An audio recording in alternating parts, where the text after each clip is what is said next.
খুশকি এটি সাধারণ হলেও দীর্ঘদিন ধরে ভোগান্তির নাম। চিকিৎসা বিজ্ঞান বলছে মাথার ত্বকের মরা কোষে স্বাভাবিক ঝরে পড়া যখন মাত্রা ছাড়িয়ে দৃশ্যমানভাবে বাড়তে থাকে তখনই এর নাম হয় খুশকি।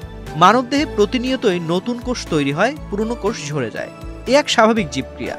কিন্তু মাথার ত্বকের শুষ্কতা, অতিরিক্ত ধুলাবালি, অনিয়মিত পরিচর্যা কিংবা অযথা কেমিক্যাল ব্যবহার এই প্রক্রিয়াকে অস্বাভাবিকভাবে ত্বরান্বিত করে। ফলে মরা কোষ স্তর আকারে জমে থাকে এবং চুলে বা কাঁধে দৃশ্যমান হয়ে পড়ে।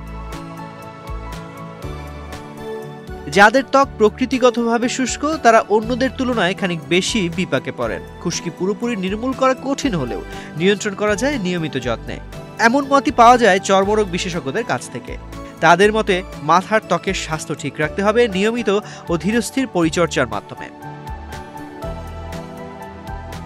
শুধু শ্যাম্পু করলেই খুশকি কমে যাবে এমন ধারণা ভুল। বরং অনেক সময় কেমিক্যালযুক্ত শ্যাম্পু মাথার ত্বক আরও শুষ্ক করে পরিস্থিতি খারাপ করে দেয়। তাই প্রাকৃতিক উপায়ে চুল ধোয়ার পরামর্শ দিচ্ছেন অনেকে। কুসুম গরম পানিতে সারা রাত রিঠা ভিজিয়ে রেখে সেই পানি দিয়ে মাথা ধুলে ত্বক পরিষ্কার থাকে, চুলও হয় নরম। আধা কাপ মৌরি ও 1/3 কাপ মেথি ভিজিয়ে রেখে সকালে থেতো করে ঘন মিশ্রণ বানানো যায়। সামান্য ভেজানো পানি মিশিয়ে মিশ্রণটি মাথার ত্বকে লাগিয়ে 30 মিনিট পর ধুয়ে ফেললে খুশকি দৃশ্যমানভাবে কমে আসে। এই দুটি পদ্ধতি বহু পুরনো, তবে কার্যকারিতা আজও অক্ষুণ্ণ, এমনটাই জানান অভিজ্ঞ রূপ বিশেষজ্ঞরা।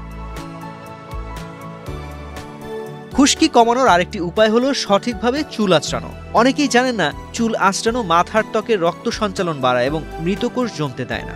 মাথা নিচু করে চুল উপর করে সামনে এনে ঘাড়ের দিক থেকে কপালের দিকে ধীরে ধীরে আঁচড়ালে মরা কোষ স্বাভাবিকভাবে ঝরে পড়ে এবং মাথার ত্বক সতেজ থাকে। খুশকি আটকে রাখার জন্য শুধু বাহ্যিক যত্নই যথেষ্ট নয়। পর্যাপ্ত পানি পান, পুষ্টিকর খাবার, স্ট্রেস কমানো, অতিরিক্ত গরম পানি এড়িয়ে চলা, এই সব অভ্যাস পরিবর্তনও সমান গুরুত্বপূর্ণ। কারণ শরীরের ভেতর যত সুষম থাকবে মাথার ত্বকও তত ভালো থাকবে।